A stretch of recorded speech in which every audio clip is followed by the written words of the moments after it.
tiempo hemos vivido una espiritualidad que era un poco inhibitoria del desarrollo de las personas, y se ha confundido la perfección cristiana con un cierto infantilismo.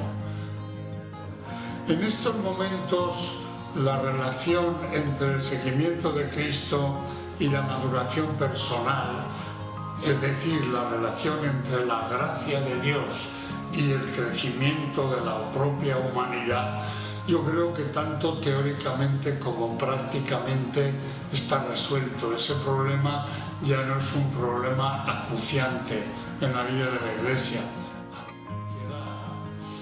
Claro, la vida religiosa no es una cosa en sí, es un sector de la Iglesia. Por lo tanto, el puesto de la vida religiosa en la sociedad depende de cómo veamos el puesto de la Iglesia en la sociedad.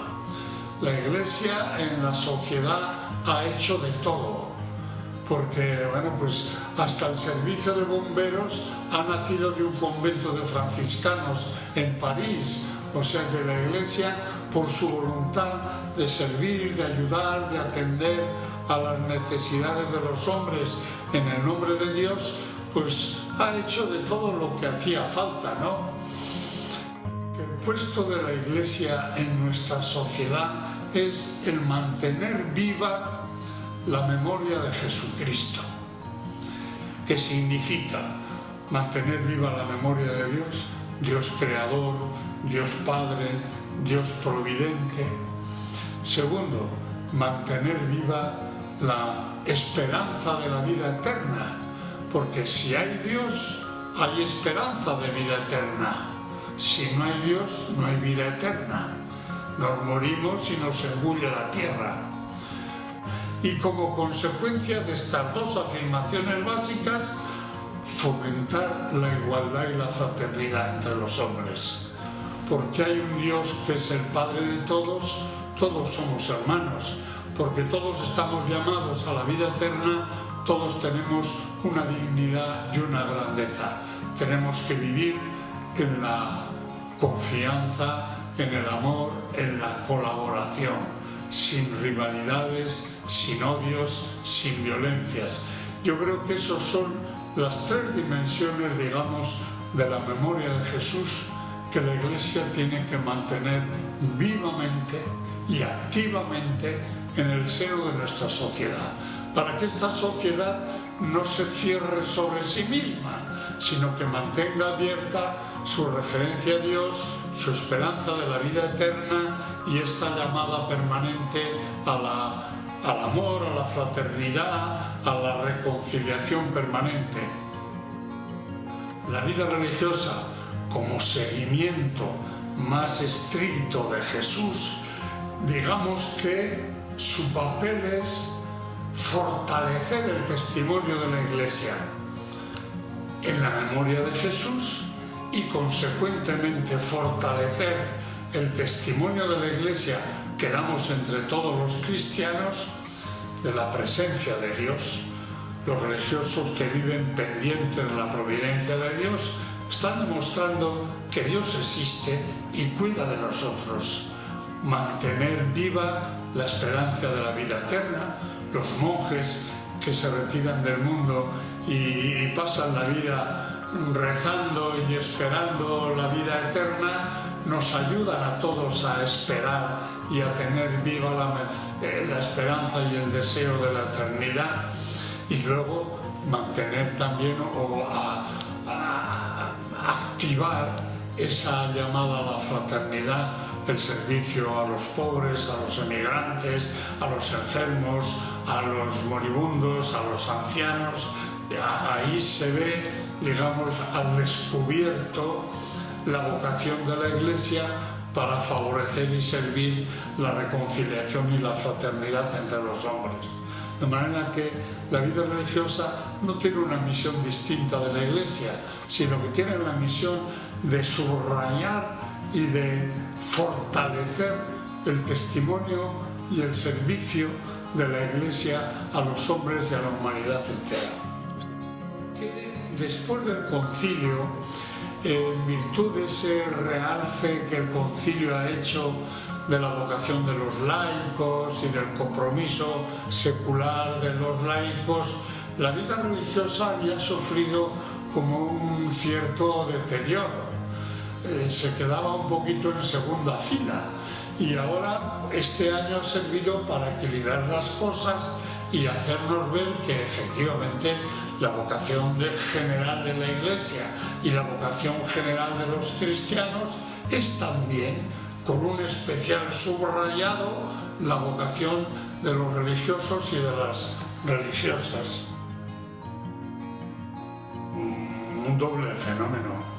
Primero, la escasez de vocaciones en Occidente. En los años en que yo vivía y actuaba en la congregación era básicamente española. Hoy yo voy a las comunidades y sobre todo cuando voy a Roma veo que en la congregación los españoles vamos siendo minoría y que en España, como en todos los países occidentales, disminuye el número de claretianos y sin embargo, gracias a Dios, aumenta en otros países, aumenta en África, aumenta en Asia. Bueno, bendito sea Dios. Ese es un fenómeno. Y el segundo fenómeno es este que estoy diciendo, el crecimiento de la congregación en otras áreas geográficas y culturales, con lo cual surge un problema agudo del cual yo creo que los superiores son muy conscientes.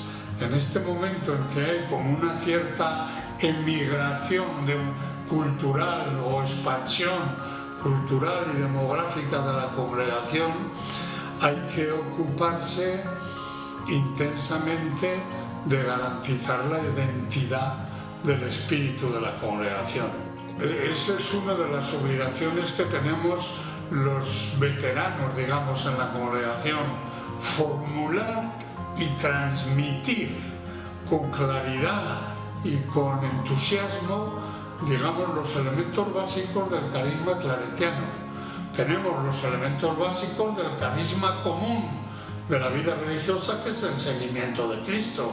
Tenemos los elementos básicos del carisma específico de San Antonio María Claret, que es básicamente la dedicación al ministerio de la palabra en una estrecha colaboración con los obispos y con los que son los responsables jerárquicos, digamos, de la vida de la Iglesia, fuertes auxiliares de los obispos en el ministerio de la palabra.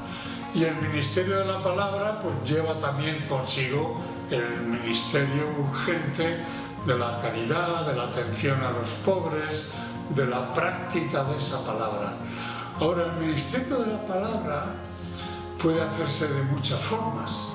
San Antonio María Claret lo hacía con las misiones populares. Hoy las misiones populares en nuestras sociedades son casi imposibles, por lo menos como entonces se hacían. Ahora el problema es decir, ¿cómo hacemos efectivo el ministerio de la palabra en las sociedades actuales? Con la prensa, con los medios de comunicación actuales, con internet. Yo creo que el ministerio de la palabra lleva consigo la exigencia de un contacto personal.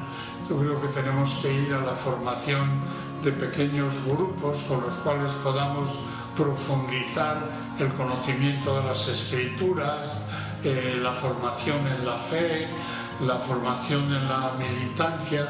San Antonio María Claret tenía muy buen sentido, digamos, de la eficacia. Pretendió, sobre todo al final de su vida, formar dirigentes intelectuales, artistas, educadores.